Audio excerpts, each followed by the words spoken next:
줄래요? 우리 옆 사람에게 잘 오셨습니다. 이렇게 인사 한번 나누겠습니다.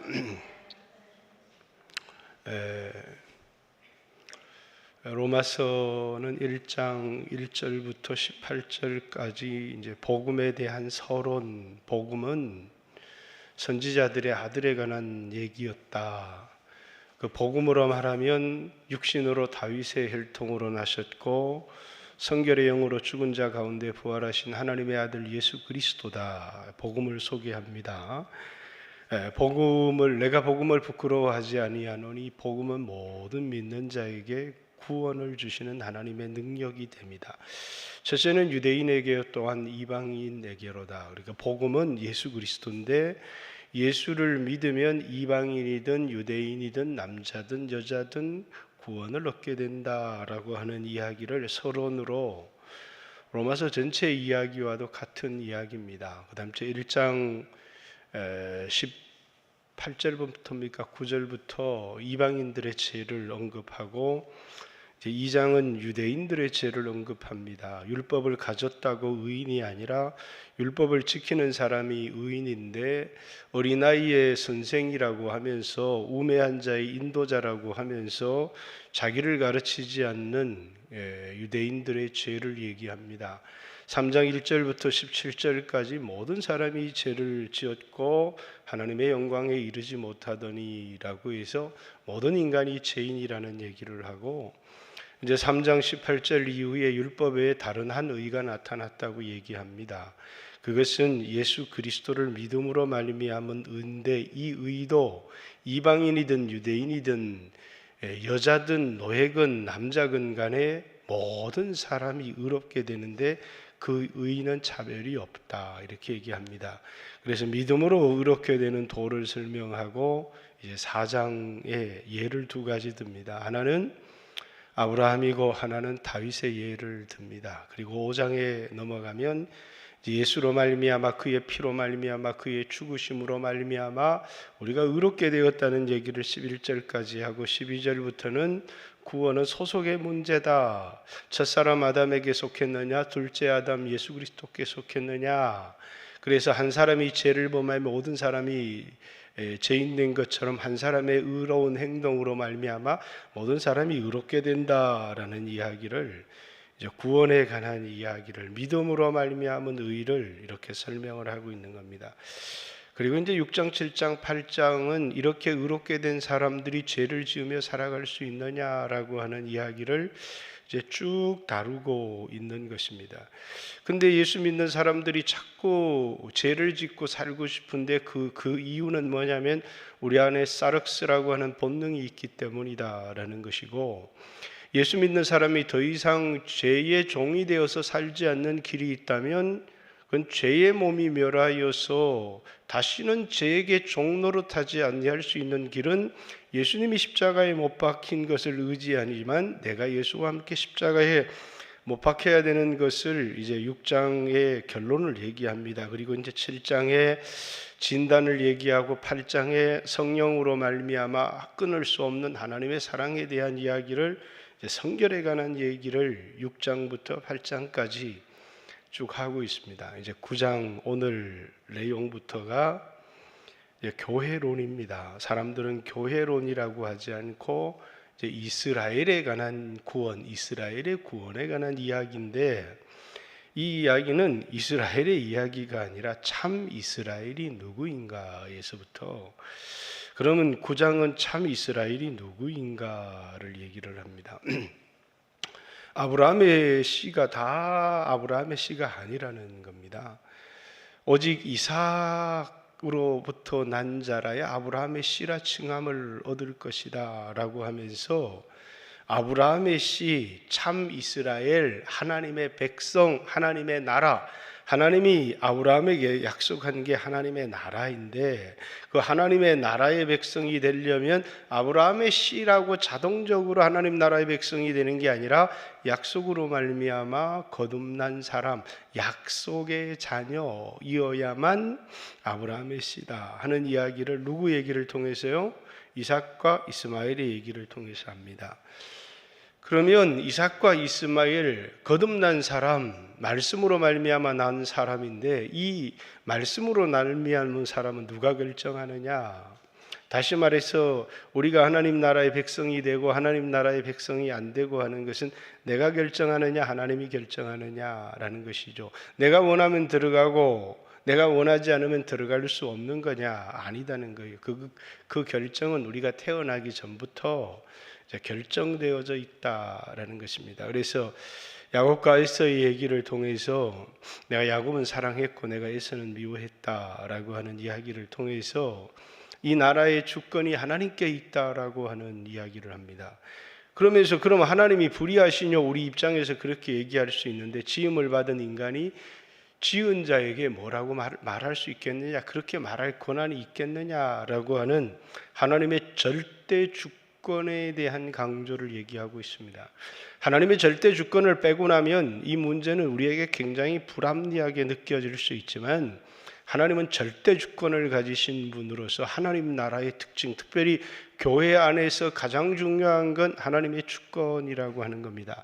교회가 교회다워지려고 하면 제일 중요한 건 뭡니까? 하나님의 주권을 인정하는 것이다. 이제 그 이야기를 9장 참 이스라엘은 육신적으로 아브라함의 씨라고 참 이스라엘이 아니라 믿음으로 말미암아 거듭난 사람, 하나님의 선택을 받은 사람이 참 이스라엘이다. 누굴 얘기하는 거예요? 교회가 참 이스라엘이다라는 얘기를 하는 거예요. 이방인 중에서도 내가 내 백성이 아닌 자를 내 백성이라, 내 아들이 아닌 자를 내 아들이라고 했다. 이렇게 얘기하는 건 뭐냐면 이방인 가운데도 선택을 받은 사람, 이방인 가운데도 약속으로 말미암아 거듭난 사람이 참 이스라엘이다. 그래서 9장은 참 이스라엘의 정의입니다. 누가 참 이스라엘이냐라는 것이고, 오늘 10장의 본문은 그러면 육신적인 이스라엘은 어떻게 될 것인가 라고 하는 얘기를, 그래서 10장 1절부터 아브라함은 육신적인 이스라엘이 내 고륙의 친척이 되기 때문에 이들이 정말 구원받기를 내가 간절히 원한다, 이런 얘기를 합니다. 여기서부터 이제 좀 자세하게 설명을 해야 되겠죠. 로마서가 이해가 갑니까? 죄론, 구원론, 그리고 성결론, 그리고 이제 여기 교회론의 얘기를 11장까지 끝나고 나서 이게 이제 교리편입니다. 로마서는. 그리고 로마서 12장 1절부터 그러므로라고 하는 것은 이제 이 교리를 적용하는 생활편을 이야기를 하는 것이죠. 그래서 이 9장, 10장, 11장 이 세 가지는 이제 교회론, 근데 이제 이스라엘에 관한 이야기다라니까 이스라엘 구원론에 관한 이야기를 하는데, 이제 9장에서부터 교회는 참 이스라엘은 누구인가, 참 아브라함의 씨 하나님의 나라는 누구인가라는 정의부터를 하고 있는 겁니다. 그 정의는 아브라함의 씨라고 되는 게 아니라 약속으로 말미암아 거듭난 사람, 하나님으로부터 선택을 받은 사람들이어야 한다라는 얘기. 그리고 이제 오늘 10장, 그러면 육신적 이스라엘은 왜 구원을 얻지 못했느냐, 그들은 어떻게 될 것인가를 이제 11장에 다루고 있고, 그들은 왜 구원을 얻지 못했는가 라고 하는 것을 이제 10장에 다루고 있는 겁니다. 그들이 열심은 있으나 이렇게 얘기합니다. 지식을 쫓는 것이 아니다. 이렇게 열심이라고 하는 것을 뒤에 보면 이걸 자기 열심 이렇게 표현을 했습니다. 이 열심이라고 하는 게 뭐냐면, 오늘날 이제 성도들도 예수 믿고 열심을 내는 사람들이 많아요. 근데 그 열심이 뭐냐면, 하나님이 우리에게 성령을 주셔서 열심을 내는 게 아니라 내가 내 힘으로 의롭게 살려고 열심을 내는 것은 그 열심의 종류가 좀 전혀 달라요. 그래서 그걸 하나님의 열심 또는 이제 자기 열심 이렇게 얘기하는데, 여기 말하는 열심은 있으나 하는 걸 뒤에 자기 열심, 자기 의와 연결이 되어집니다. 자기 열심이라고 하는 게 뭐냐면, 여러분들이 신앙생활을 열심히 하다가 이게 죄를 짓기도 하고 넘어지기도 하는데, 기도를 하면서 어떤 마음을 먹게 되느냐면, 내가 좀 더 열심히만 하면 극복할 수 있는 문제야, 이렇게 생각을 하는 겁니다. 내가 좀 더 열심히만 하면 극복할 수 있어. 왜냐하면 자기 자신에 대한 과도한 자신감에서부터 시작하는 겁니다. 내가 열심히만 하면 신앙생활 얼마든지 잘할 수 있지. 내가 열심히만 하면 내 술도 끊을 수 있고, 내가 열심히만 하면 내가 담배도 끊을 수 있고, 내가 열심히만 하면 누구보다도 신앙생활을 잘할 수 있어. 신앙생활을 잘할 수 있는 근거를 자기 열심에 두는 겁니다. 내가 열심히만 하면 죄 짓지 않고 그렇게 살아갈 수 있다고 라고 생각하는 자기 자신에 대한 과대평가입니다. 내가 열심히만 하면 잘할 수 있어 라고 하는, 그래서 하나님이 뭘 주신 거예요? 율법이라는 걸 주신 거예요. 네가 열심을 내면 정말 잘할 수 있니? 그럼 열심히 한번 해보라는 거예요. 근데 열심을 냈는데 자꾸 죄를 짓게 되는 거예요. 그러니까 뭐라고요? 더 열심히 합니다. 근데 더 열심히 할수록 내 안에 죄의 세력은 더 강력해져서 나를 더 넘어지게 하는 겁니다. 그러니까 이제는 금식을 합니다. 이제 금식을 하고, 이제 사람들 앞에 공부하면서 열심을 내는데 그렇다고 해서 죄의 문제가 해결되지를 않습니다. 그러니까 예수 믿고 나서도 이렇게 자신의 성결의 문제를 풀어가는 사람들이, 중요한 건 내가 열심을 내지 않았기 때문에 그렇다라고 자기 자신을 진단하면 이미 문제를 전혀 잘못 진단한 것이다 라는 것입니다. 왜냐하면 아무리 열심을 낸다고 할지라도 내 안에 선한 것이 전혀 없고 선을 행할 능력이 나한테 전혀 없다는 것을, 그래서 율법은 뭐라고요? 이거 한번 열심히 내봐. 근데 아무리 열심히 내도 율법을 지킬 수가 없어요. 율법은 우리 인간에게 다 지킬 수 있는 법을 준 게 아니에요. 율법은 지켜서 살라고 준 법이 아니라, 그래서 여기 이제 5절부터 모세가 행하면 살리라 하는 율법을 주었지만 그 율법을 지킬 수 있는 사람은 아무도 없어요. 율법을 통해서 우리는 뭘 보게 돼요? 사륵스를 보게 돼요. 율법의 기능은 우리 안에 있는 사륵스를 보게 하는 거예요. 그죠? 위내시경, 대장내시경 하는 이유는 위나 대장에 있는 어떤 혹도, 조직도 보이지 않아요, 우리 눈에는. 그런데 이제 위내시경, 대장내시경 하면서 그 안에 있는 이상한 혹들을 찾아서 조직 검사를 하면서 거기서 함이라고 하는, 또 아니면 용종이라고 하는 그런 혹을 발견하듯이, 이제 그 발견하는, 내 장 안에 문제가 있구나, 내 위장 안에 문제가 있구나. 머리가 아픈데 왜 아픈지 모르겠어요. MRI를 찍어 보면서 머리에 혹이 있구나, 머리에 문제가 있구나. 우리 눈으로 절대 보이지 않아요. 우리의 통증으로 단순히 진단할 수 있는 게 아니에요. 내가 율법을 열심히 지키지만 지킬 수가 없어요. 그래서 열심히 부족했나 봐, 운동이 부족했나 봐, 노력이 부족했나 봐, 열심을 내도 지킬 수 없는 자기 자신을 보면서 금식을 하면 되겠지 뭐. 금식을 해도 안 돼요. 그러면서 안 되는 이유를 발견하게 하는 거예요. 그 안 되는 이유가 뭐라고요? 사륵스라고 하는 내 안에 있는 이 죄성 때문에 아무리 열심을 낸다고 해서 될 수 있는 게 아니다라는 거예요. 죽어야지 열심을 내면 안 되는, 죽어야 될 사람이 자꾸 열심을 내니까 이게 문제가 자꾸 발생을 하는 겁니다. 그리고 이제 그게 신앙으로 고착되어져 버린 사람들이 유대교고, 오늘날 이제 교회 안에도 그게 신앙으로 고착되어지기 시작하면 교회 안에 어떤 사람들이 나오냐면 자기 의를 가지고 큰 소리를 치고 남을 정죄하고 공로의식에 빠진 사람들이 나오기 시작해요. 이유가 뭐예요? 내가 열심히 해서 이렇게 한 거라고 생각하기 때문에 그래요. 율법을 우리에게 주시고 열심히 해보라고 한 것은 뭐라고요? 내가 아무리 열심히 해도 그걸 지킬 수 없는 죄인이라는 사실을 깨닫고, 나는 무력한 사람이라는 것을 깨닫고, 나는 아무리 하나님을 사랑하려고 해도 하나님을 사랑할 수 없는 사람이라는 걸 깨닫고, 아무리 하나님 말씀에 순종해도 순종하려고 해도 순종할 수 없는 사람이라는 걸 깨닫는 겁니다. 왜? 내 안에 사륵스가 있구나라고 하는, 내 안에 하나님과 원수되는 속성이 있구나라는 것을 깨닫게 하기 위해서 뭘 준 거예요? 율법을 준 거예요. 그래서 율법은 진단법이지 살라고 하는 법이 아니에요. 그죠? 우리 교회도 전사님들이 되게 이제 많았는데 이제 서울로도 보내고 대전으로 보내고 대구로도 보내고 저 세종으로도 보내고 쭉 보냈습니다.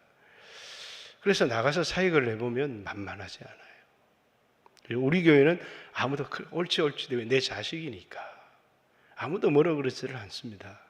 그러나 이제 왜 바깥에 나가면 뭐라고요? 자기를 정확하게 평가해 보라고 하는 거예요.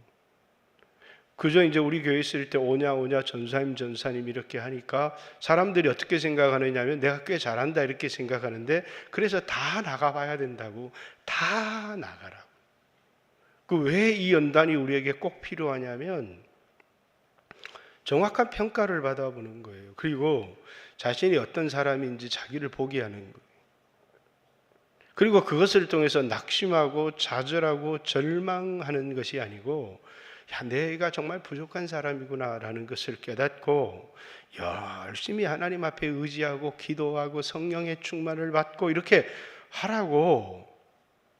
아무런 문제가 없다고 생각하면 그 사람은 아무것도 해낼 수가 없는 겁니다. 그런데 이제 자신의 문제를 발견하고 좌절하지 말고 낙심하지 말고 그래서 이렇게 좌절하고 낙심한 사람들에게 제가 전화해서 좌절하지 마라. 낙심하지 마. 그리고 열심히 기도하면 누구나 알 수 있어. 너희 때는 엄청난 기회가 많은 거야. 이렇게 이야기를 하는데도 자꾸 좌절하고 자꾸 낙심을 합니다. 왜요? 자기 자신을 보고 그 목회를 나는 할 수 없어. 그럼 이제 알았니? 내가 그렇게. 목사님도 못해. 목회는 내 힘으로 할 수 있는 게 아니야. 내 마음 갖고 하면 그냥 미쳐버려. 하나님의 마음을 받아야 되고 성령의 충만함을 받아야 되고 은혜를 받아야 할 수 있는 거지 내 힘으로 할 수 있는 게 아니야. 그렇기 때문에 뭐 하는 겁니까? 기도하는 것이고 하나님을 의지하는 것이고 그걸 뭐 하도록요? 이제 광야 가운데 내보내서 배울 수 있도록 하는 거예요. 그걸 배우지 못하면 할 수가 없는 거거든요. 그렇듯이 하나님이 우리에게 율법을 준 것은 뭡니까? 네 자신을 알라는 거예요. 그리고 내 안에 든 이 사륵스라고 하는 정체를 제대로 이해하라고 하는 거예요. 많은 사람들이 내 안에 있는 이 사륵스를 제대로 이해하지 못하기 때문에 자꾸 뭐가 돼요? 자기 의가 강해지는 거예요. 그래서 꽤나 내가 통제력이 있고 잘하는 사람은 내가 뭔가를 했다고 생각해요. 아니요, 전혀 그렇지 않아요. 우리 그 누구도 죄와 싸워서 이길 수 있는 사람이 우리는 백전백패예요. 아무도 없어요. 그걸 율법을 통해서 우리를 진단하는 거예요. 그런데 이스라엘 백성들은 진단을 올바르게 하지를 못한 거예요. 그죠? 이 진단이 안 되니까 열심을 내는 거예요. 내가 조금만 열심히 하면 할 수 있어. 그리고 그 열심이 뭐가 되는 거예요? 자기 의가 되는 거예요. 그리고 그 자기 의가 남을 정죄하고 남을 비판하는 거예요. 왜? 자신을 제대로 진단해 보지 않았기 때문에 죄와 싸우되 정말 죽을 힘을 다해서 싸워보지 않은 거예요. 죄를 짓지 않으려고 몸부림치고 그렇게 싸워본 사람은 그냥 자기 자신에 대해서 좌절하게 돼 있어요. 그래서 성결에 가는 길에 꼭 필요한 게 뭐냐면 열심이 아니라 좌절이에요. 좌절. 나는 도무지 의롭게 살아갈 수 없는 사람이구나. 그게 이제 로마서 7장에 나와 있는 바울의 탄식이에요. 내 안에 선한 것이 전혀 없다. 이렇게. 내 안에 선한 것이 전혀 없다. 의를 행할 능력이 내 안에 전혀 없다는 것을 발견하게 되는 거예요. 그래야만 우리는 하나님이 왜 우리에게 성령을 주셨는지, 왜 성령을 의지하고 살아야 되는지를 알게 되어 있어요. 그죠? 목회도 내가 하는 게 아니라 성령님이 내 안에 와서 하는 것이고, 신앙생활도 내가 하는 것이 아니라 성령의 은혜로 하는 것이잖아요. 근데 내가 한다고 생각하고 내가 나오고 내 열심으로 하게 되면 남을 정죄하잖아요. 그걸 자기 의라고 해요. 남을 비판할 때 그걸 자기의라고 하는데, 이 자기의가 헌금을 많이 한 것도 기도를 많이 한 것도 다 자기의가 되는데, 하물며 아주 찌질한 것도 자기의가 되기 시작한 거예요. 그게 뭐예요? 고추에 할례 받았다고 그것도 자기의가 되는 겁니다. 유대인들이 할례를 받았다는 게 의가 돼서 이방인 그리스도인과 유대교 그리스도인들을 분리하기 시작했어요. 그게 갈라디아서입니다. 그래서 갈라디아서 5장에는 너희가 할례를 행하면 그리스도에게서 끊어지고 은혜에서 떨어진 자로다, 이렇게 작은 할례 하나 때문에 자기 의에 사로잡히기 시작하면 그리스도에게서 끊어지고 하나님 은혜에서 떨어지게 된다라는 얘기를 하게 되는 거예요. 교회에서 가장 무서울 때가 언제냐면, 내가 신앙생활 잘한다고 생각하고 남을 비판하고 정죄할 때 그때 내 마음속에 은혜가 없어요. 그때가 가장 무서운 거예요. 그때가 하나님의 은혜가 끊어지는 때고 그리스도에게서 끊어지는 때예요. 은혜에서 떨어지고 그리스도에게서 끊어질 때가 언제냐면 자기 의에 충만할 때. 그래서 신앙생활 잘하고 기도 많이 할 때, 헌금 많이 할 때 조심해야 돼요. 그거 내가 한 게 아니고 하나님의 은혜다, 이렇게 생각해야지. 나는 저 사람하고 달라라고 생각하는 그 순간에 자기 의에 빠지게 되는 거예요. 율법을 통해서 자기를 알라고 율법을 줬더니 율법을 통해서 교만해져 버리는 겁니다. 왜요? 진단을 잘못했기 때문에. 율법을 정말 지키려고 몸부림쳐 보지 않았기 때문에, 자기 자신에 대한 정확한 진단이 잘못되었기 때문에 그런 것이다, 이렇게. 그러면서 예수를 믿는다는 게, 제가 5분 영상에도 썼지만, 그럼 지식을 쫓으면 예수를 믿는 거냐? 근데 초대교회의 영지주의자들이 올바른 지식을 가지고 있었는데 지식이 구원이라고 생각한 거예요. 근데 오늘날 그리스도인들도 예수를 믿는 지식이 구원이라고 생각하는 사람들이 너무 많아요. 나는 올바른 지식을 가지고 있다고 구원을 받았다고 생각하는 사람들. 지식이 구원이 아니에요. 믿음이라고 하는 것은 지식을 가지는 게 아니고, 이게 참 애매한 거죠. 이 자신들이 올바른 지식을 가졌다고 구원을 받았다고 하면서 더 이상 회개하지 않고 아무렇게나 살아가는 교단이 오늘날에도 있잖아요. 그죠? 무슨 파라고 하는.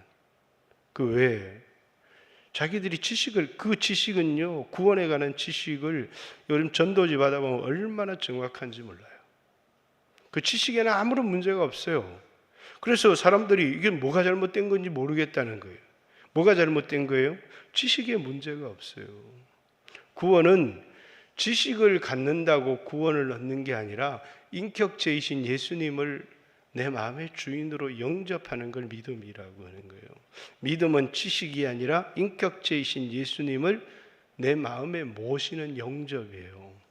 영접하는 자, 곧 그 이름을 믿는 자들에게 하나님의 자녀가 되는 권세를 주셨으니, 믿음은 인격체이신 예수님을 영접하는 것이지 구원에 대한 올바른 지식을 갖고 있는 게 아니에요. 내가 예수님을 마음속에 영접했다고 해서 내가 죄를 짓지 않고 살아갈 수 있느냐? 그런 건 아니에요. 어떤 사람은 나는 지식만 있지 예수님을 내 마음속에 모셔드리지 못한 것 같아요. 그래서 이제 기독교의 구원 간증 가운데 내 인격적으로 예수님을 만났다, 이런 표현들을 많이 하죠. 그러니까 인격적으로 예수님을 만났다, 인격적으로 예수님을 만났다, 그런 이야기들을 이렇게 쭉 간증 얘기할 때마다 듣는데, 그게 알고 하는 얘기인지 모르고 하는 얘기인지를 잘 구별을 못하겠어요. 그냥 인격적으로 예수님을 만났다고 해요. 그 이야기는 이제 구원을 배워서 가진 게 아니라 성령께서 깨닫게 하심으로 가지게 된, 베드로가 이를 내게 알게 한 계시를 통해서 내가 예수님을 만났고 예수님이 자신을 나에게 보여주셔야 돼요. 내가 배워서 구원을 얻는 게 아니라 하나님이 자기를 나에게 보여주셔야 돼요. 그게 뭐라고요? 구원이에요. 하나님이, 그래서 구원 간증은 이렇게 살던 나에게 하나님이 어떻게 찾아와서 하나님을 어떻게 나에게 보여주셨느냐는 거예요. 그래서 뭐가 있어야 돼요? 내가 만난 하나님이 있어야 돼요. 나는 어떤 하나님을 만났습니다. 내가 이런 상황 속에 헤매이고 있을 때 이런 사건을 통해서 하나님이 나에게 찾아와 주셔서 하나님이 나에게 자신을 보여주셨는데, 그 예수님을 만나고 나서 자기 안에 어떤 일이 일어났는지, 그렇죠. 그래서 지식을 배운 게 아니라 그리스도를 만난 경험이, 그 그리스도를 만난 경험을 뭐라고 해요? 계시를 통해서 알게 된 지식이에요. 그걸 인격적으로 예수님 만났다. 어렵습니까? 더 이상 쉽게 설명하기는 굉장히 어려운데 하여튼 이것을 구원이라고 말하는 거예요. 근데 이제 예수님을 내 마음속에 영접을 했다면 그 다음부터 생기는 문제들이 있어요. 왜냐하면 인격체이신 예수님이 내 안에 들어와 계시기 때문에 죄를 짓거나 잘못된 길을 가면 불편해요. 무슨 말인지 아시겠죠? 굉장히 불편해요. 왜? 성령이 내 안에서 근심하시기 때문이에요. 그렇기 때문에 불편을 느끼게 돼 있어요. 내 마음이 대단히 불편해요. 그리고 뭐가 없어져? 평화가 사라져요. 환경에 아무런 문제가 없는데 자꾸 마음이 불편한 거예요. 그럴 때는 하나님 앞에 엎드려서 기도해야 돼요. 왜? 예수님이 내 안에 계시기 때문에 불편한 거예요. 예전에는 아무런 죄책감 없이 했던 것인데 이제 그렇지는 못해요. 왜? 예수님 내 안에 계시기 때문이에요. 그게 이제 예수님을 영접한 사람의 특징이에요. 그래서 구원은 열심으로 얻는 것도 아니고 구원은 올바른 지식으로 얻는 것도 아니에요. 근데 유대인들은 올바른 지식도 갖지 못하고 열심을 냈어요. 그리고 이 율법에 대한 온전한 이해가 없었던 거예요. 그래서 5절부터 모세의 글에 율법을 행하는 자는 그 의로 말미암아 살리라. 이게 율법이라는 거예요. 행해야 되는데 아무도 행할 수가 없어요. 그런데 할례 받은 것으로 행했다, 주일 성수한 것으로 행했다 이렇게 생각하는데, 율법을 행한다는 것은 율법의 규정 전체를 행할 수 있는 사람이 아무도 없다는 거예요. 왜?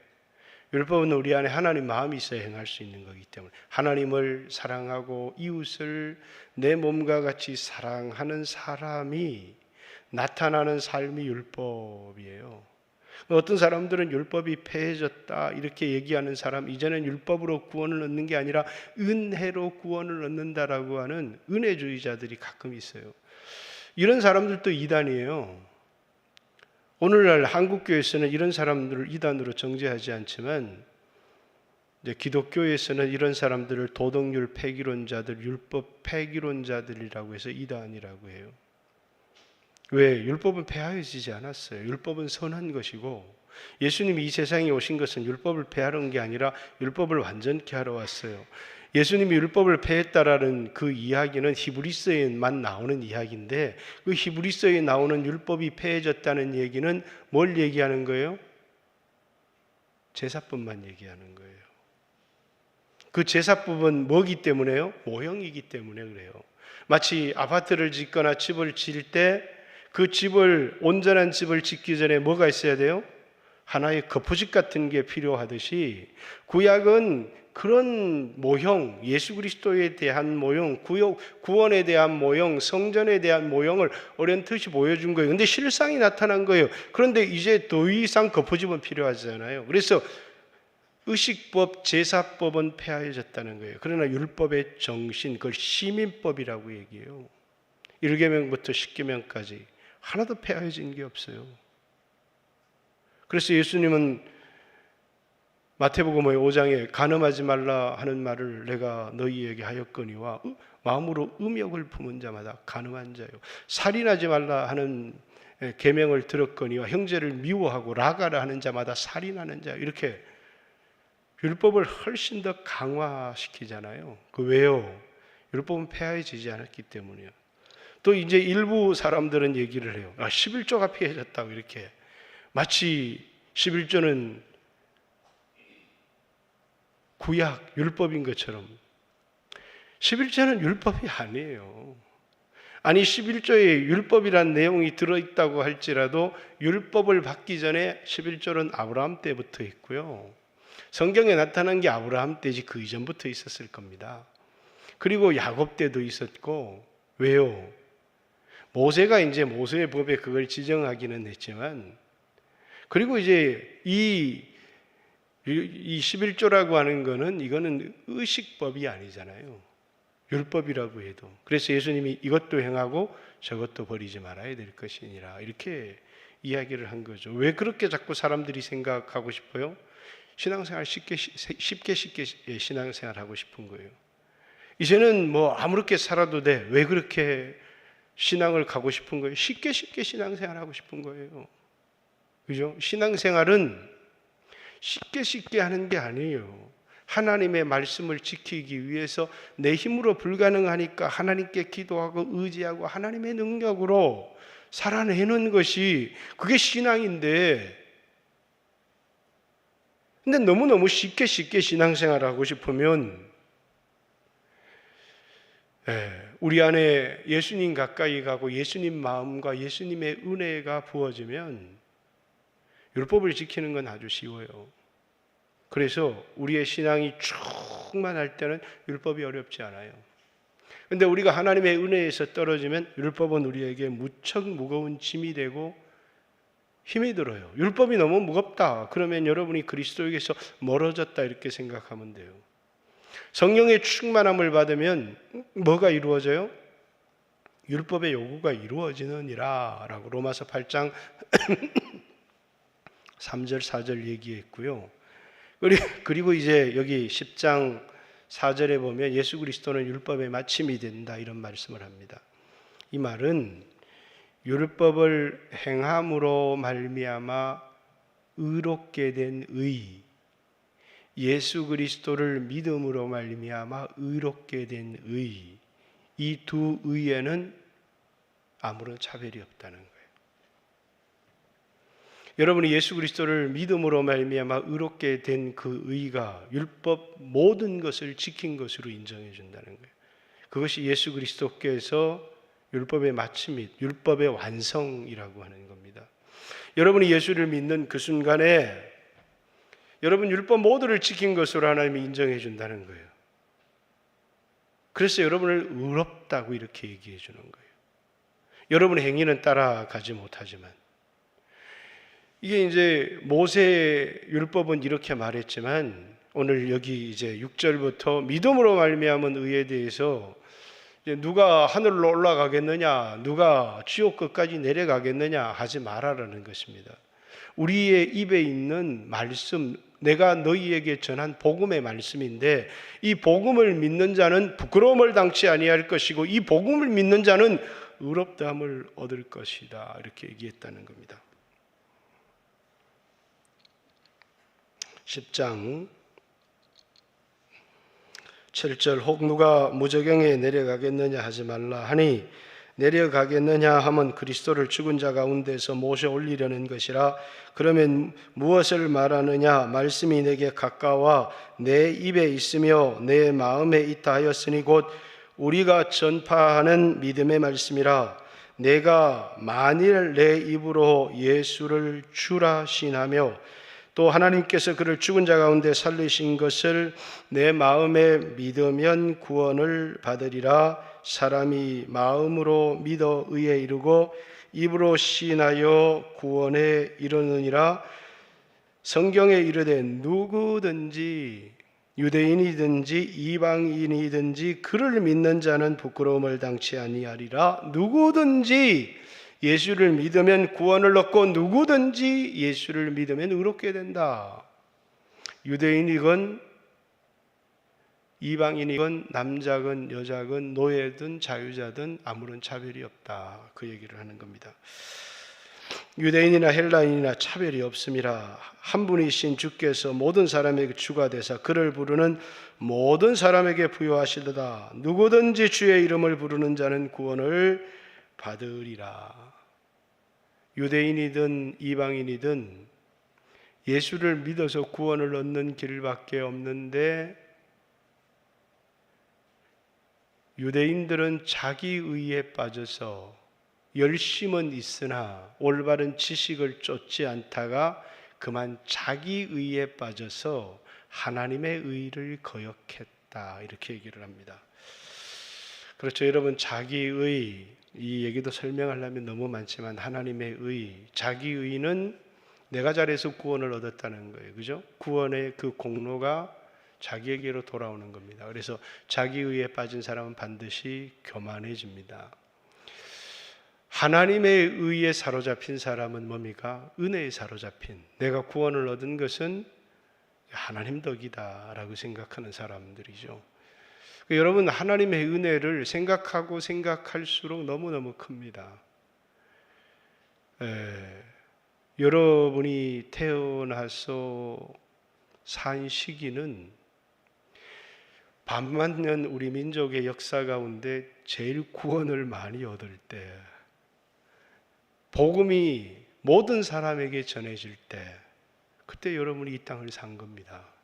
반만년 역사 중에 여러분이 50년, 60년, 70년 인생을 살아가는데 여러분이 바로 그때 산 사람이에요. 수 없는 사람은 이 복음을 듣기를 원했지만 들을 수가 없었어요. 근데 우리가 살았던 이 시대가 힘들고 어렵고 다음 세대들이 힘들고 어렵다고 하지만 우리가 언제 살았다고요? 이 반만년 역사 가운데서 복음이 가장 왕성하게 증거되어지고 하나님의 복음의 폭발적인 역사가 일어나는 그 시기에 여러분과 제가 살았다는 것 자체가 말할 수 없는 은혜예요. 또 그 시대 가운데서 여러분과 제가 어떤 일이 있었는지 모르지만 예수님을 영접하게 되었다는 것도 말할 수 없는 은혜죠.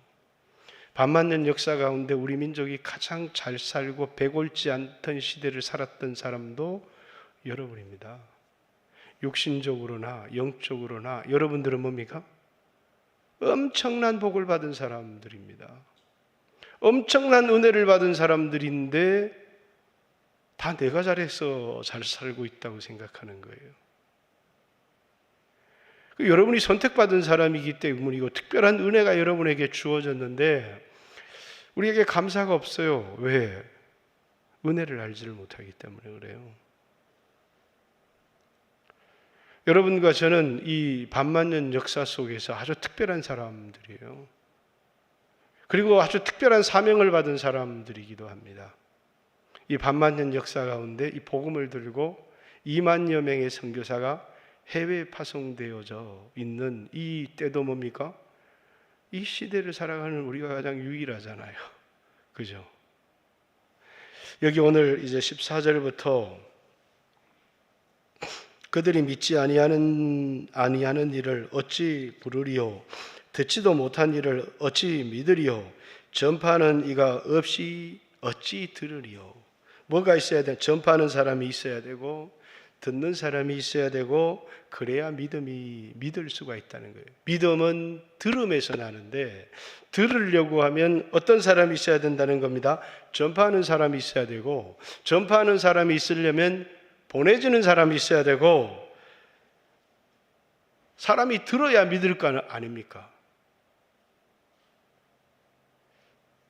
예수님은 이 세상에 보냄을 받았어요. 복음을 전파하라고. 요한복음은 이게 핵심이에요. 이번 말레이시아 선교사님들에게 가서 원래 기도를 하면서 이런 말씀을 생각했어요. 예수님은 아버지로부터 보냄을 받은 사람입니다. 보냄을 받은 사람에게는 아버지께서 보낸 목적, 사명이 있습니다. 예수님은 아버지께서 자신을 보내셨다고 말했고 나는 너희가 알지 못하는 양식이 있는데 그 양식은 나를 보내신 이의 뜻을 온전히, 그 뜻이 뭡니까? 사명이라고 하는 겁니다. 그리고 예수님 안에는 확신이 있었어요. 나를 보내신 그분이 나를 끝까지 책임져 줄 것이라고 하는 확신. 그죠? 여러분이 보냄을 받은 사람으로 살아가는지 모르겠어요. 하나님이 내가 있는 이 자리가 하나님이 보낸 자리다라는 것, 나를 보내신 분을 잊지 않아야 되고, 또 하나님이 나를 보내실 때 그저 밥 먹고 살고 애 놓고 살고 세상 즐기면서 살라고 보낸 게 아니라 나에게 뭘 주셨다고요? 목적과 사명을 주셨다는 거예요. 나를 이곳에 보낸 뜻이 있다는 것이죠. 그리고 나를 보내신 분이 나를 끝까지 책임져 줄 것이라고 하는 예수님 속에 있었던 이 세 가지 확신이에요. 나를 보내신 아버지, 그 보내신 이의 뜻, 그리고 보내신 분이 나와 함께 하시고 끝까지 책임져 줄 것이라고 하는 것이 요한복음에 예수님이 가지고 있었던 확신 세 가지예요. 여러분과 저도 마찬가지죠. 선교사들에게 가서 당신을 보낸 하나님을 잊지 마세요. 그분이 이 땅에 보내신 뜻이 무엇인지 그 뜻을 잃어버리는 순간, 이 땅에서 적응하고 살려고 하는 순간 당신은 목적을 잃고 길을 잃고 살아가는 겁니다. 주님이 이곳에 보내신 뜻을 놓치지 마세요. 그리고 주님이 당신을 이곳에 보내셨다면 당신은 끝까지 책임질 겁니다.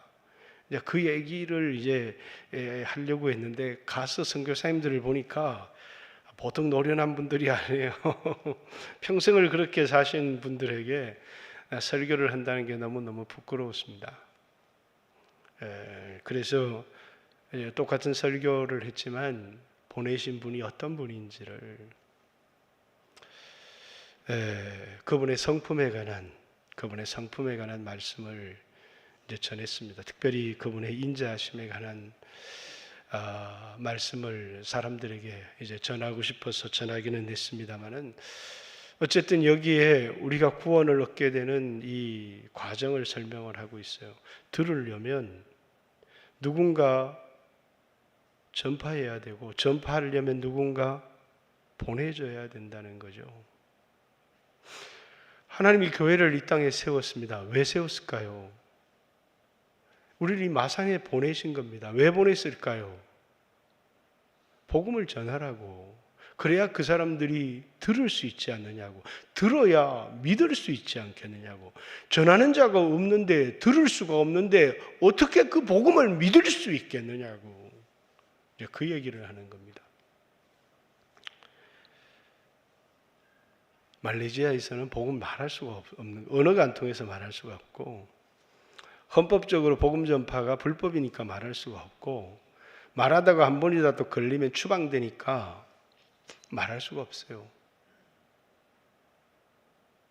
근데 우리는요, 우리는 직장에서 복음을 말하기가 그렇게 어렵나요? 우린 가족들에게 복음을 말하기가 정말 그렇게 어렵나요? 근데 우리는 왜 말하지 않는 걸까요? 하나님이 나를 보냈다는, 나를 보내신 분을 망각해서가 아닐까요? 내 직장, 내 가정, 그것이 보냄을 받은, 저는 이 교회로 보냄을 받았습니다. 보냄을 받은 그분이 나를 보낼 때 주신 임무, 뜻을 잊어버린 것은 아닐까요? 예수님이 보냄을 받은 자로 살아가듯이, 이제 요한복음 20장, 아버지께서 나를 세상에 보낸 것 같이 나도 너희를 세상에 보내노라, 이렇게. 그래서 교회는 보냄을 받은 사람들이죠. 그래서 들어야 믿을 수 있는데, 그래서 여기 이제 복음이라고 하는 것, 믿음으로 말미암은 의에 대해서 어떤 행위가 아니라 우리가 너희에게 전파하는 말씀, 이 말씀이 복음인데 이 말씀을 믿는 사람은 부끄러움을 당치 않을 것이다. 근데 들어야 되잖아요. 들으려면 보내주는 사람이 있어야 되잖아요. 그렇듯이 오늘 우리가 있는 삶의 자리가 보냄을 받은 자리다라는 이야기를 하고 있는 겁니다.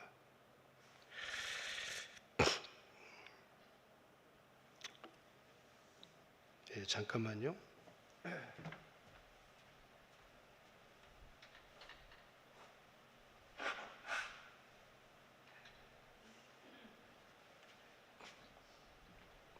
아직 코가 간질간질해서 미안합니다. 16절부터 그러나 그들이 다 복음을 순종하지 아니하였도다. 이사야가 이르되 주여 우리가 전파한 것을 누가 믿었나이까 하였으니 그러므로 믿음은 들음에서 나며 들음은 그리스도의 말씀으로 말미암았느니라.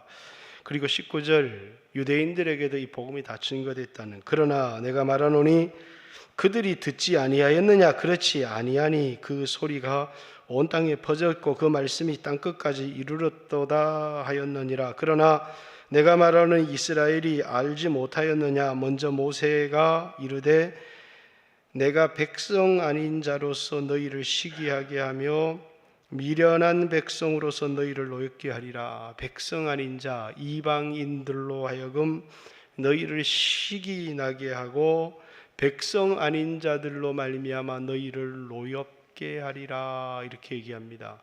의를 쫓아갔던 이스라엘은 의롭게 되지 못하고, 은혜를 받아야 될 이스라엘이 은혜를 받지 못하고 이방인이 은혜를 받게 하는, 이게 하나님이 이스라엘의 구원 계획을 이제 여기서부터 이제 11장에 걸쳐서 설명하는 겁니다. 하나님은 이스라엘을 향해서 온종일 손을 벌리고 있었다는 거예요. 돌아오기를. 이스라엘을 버린 것이 아니다는 겁니다. 그래서 나온 게 뭐예요? 하나님의 구원의 역사인데 그 구원의 역사의 마지막에 이스라엘이 되고 돌아온다는 거예요. 그래서 이제 요즘 기독교에서 하는 Back to the 예루살렘이 여기서 나온 거예요. 복음이 예루살렘에서 나와서 마지막에 예루살렘으로 돌아가서 예루살렘에 폭발적인 부흥이 있고 그 다음에 뭐라고요? 세상에 종말이 올 것이다 라는 것입니다. 20절 이사야가 매우 담대하여 내가 나를 찾지 아니하는 자들에게 찾은 바 되고, 이방인들을 얘기하는 거죠. 내게 묻지 아니하는 자들에게 나타났노라 말하였고, 이스라엘에 대하여 이르되 순종하지 아니하고 거슬러 말하는 백성에게 내가 종일 내 손을 벌렸노라 하였노라. 하나님은 여전히 이스라엘 백성들이 돌아오기를 기다리고 있고, 그들이 돌아오게 하기 위해서 이방인들에게 엄청난 은혜를 주어서 그들로 시기나게 하고 그들을 노엽게 해서 다시 이스라엘을 하나님께로 돌아오게 하려고 하는 하나님의 인류 역사의 구원 계획을 이제 여기 바울이 밝히고 있는 거예요. 오늘 여러분과 저는 그래서 이 시기를 뭡니까? 은혜의 때라고 얘기를 합니다. 교회의 역사, 인류의 역사에 숨겨진 때요. 이게 얼마를 갈지는 알지 못합니다. 그러나 이 은혜가 닫히면 다시는 우리에게 구원의 역사가 없어요.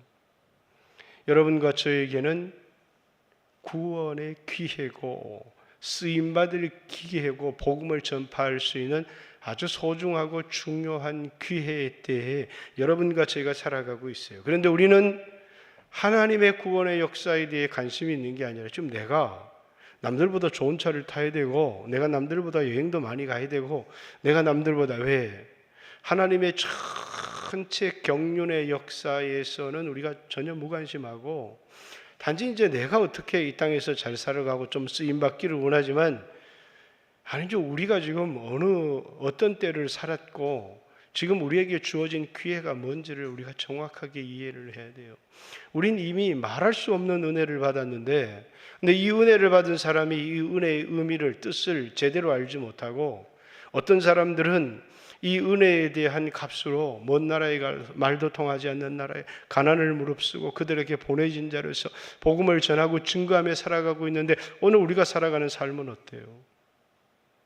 오늘 우리는 그렇게 살아가고 있습니까? 누구보다도 많은 은혜를 받고 살아가고 있으면서, 감당할 수 없는 은혜를 받고 살아가고 있으면서, 그러면서 이스라엘 백성처럼 언제 하나님이 우리를 사랑했습니까? 우리가 말하는 사랑은 뭡니까? 부자가 되는 거, 좋은 대학을 나오는 거, 다른 사람 위에 군림하는 거. 그런데 고난이, 복음을 위한 고난이 축복이라고. 왜? 우리는 이 땅에 속한 사람들이 아니기 때문이지 않겠습니까? 우리는 끊임없이 우리의 생각 속에 오늘 이 땅에서 어떻게 더 풍요롭게 살아갈 수 있을까라고 하는 이 생각의 고착이 기독교를 자꾸 타락하게 만들어요. 다음 세대는요, 태어날 때부터 부자 나라에 태어났어요. 모든 게 당연해요. 교회를 다니는 것도 다녀도 당연해요. 감격이 없죠. 오늘 내게 주어진 이 구원과 오늘 내게 주어진 이 은혜가 어떻게 주어졌는지 과정이 없이 그냥 받은 거예요. 오늘 이 부요가 내게 어떻게 주어졌는지 아무 과정이 없어요. 난 그냥 받았어요. 이스라엘 백성들에겐 과정이 있었어요.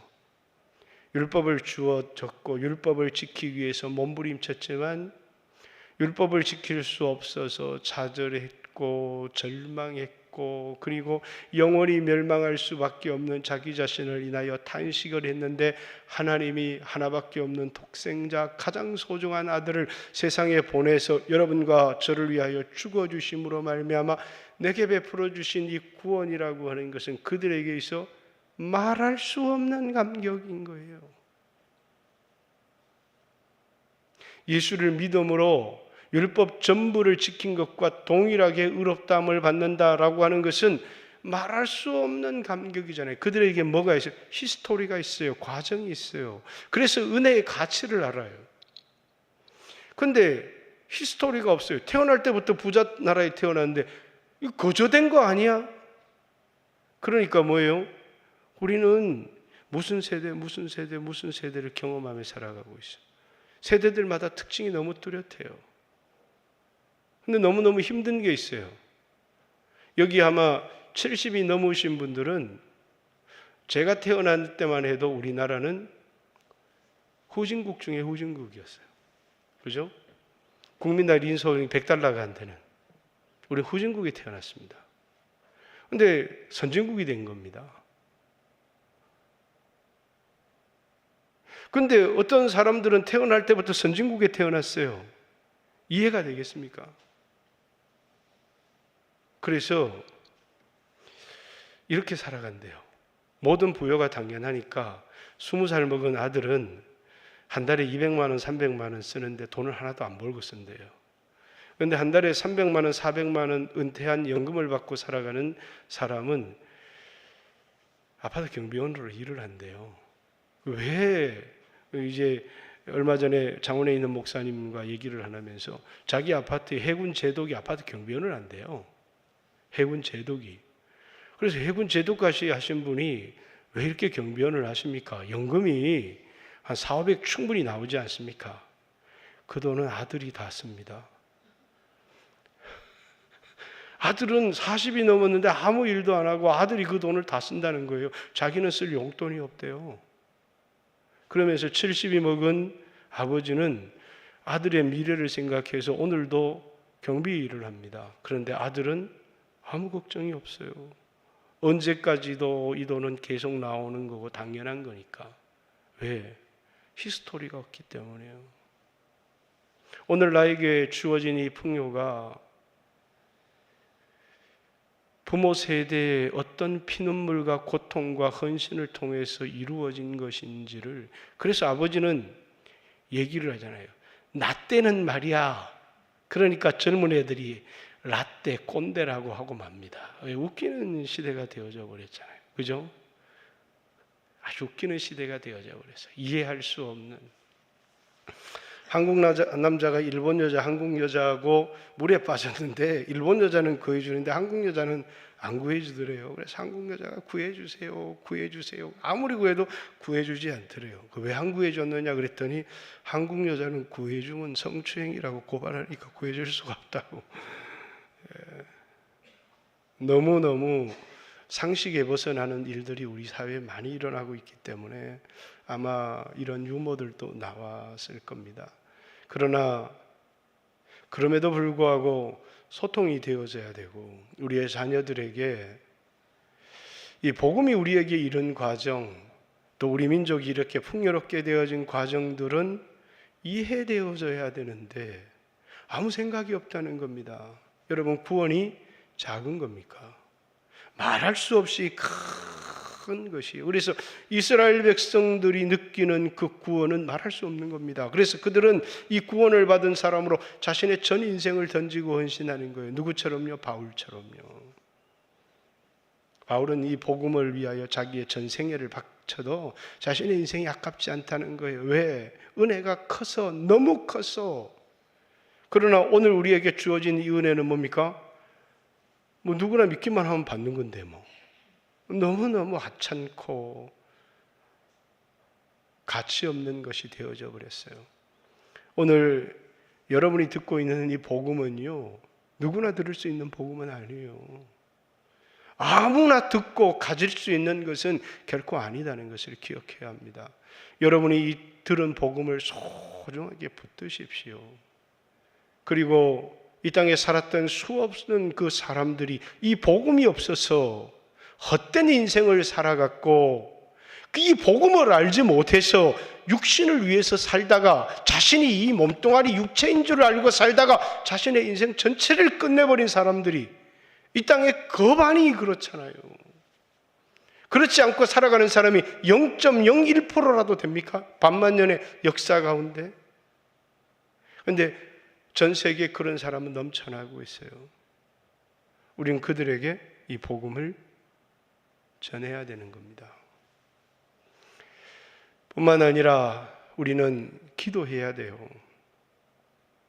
기도하지 않으면 오늘 이 시대에 우리는 세상의 어둠에 삼켜져 버리는 교회가 되고 맙니다.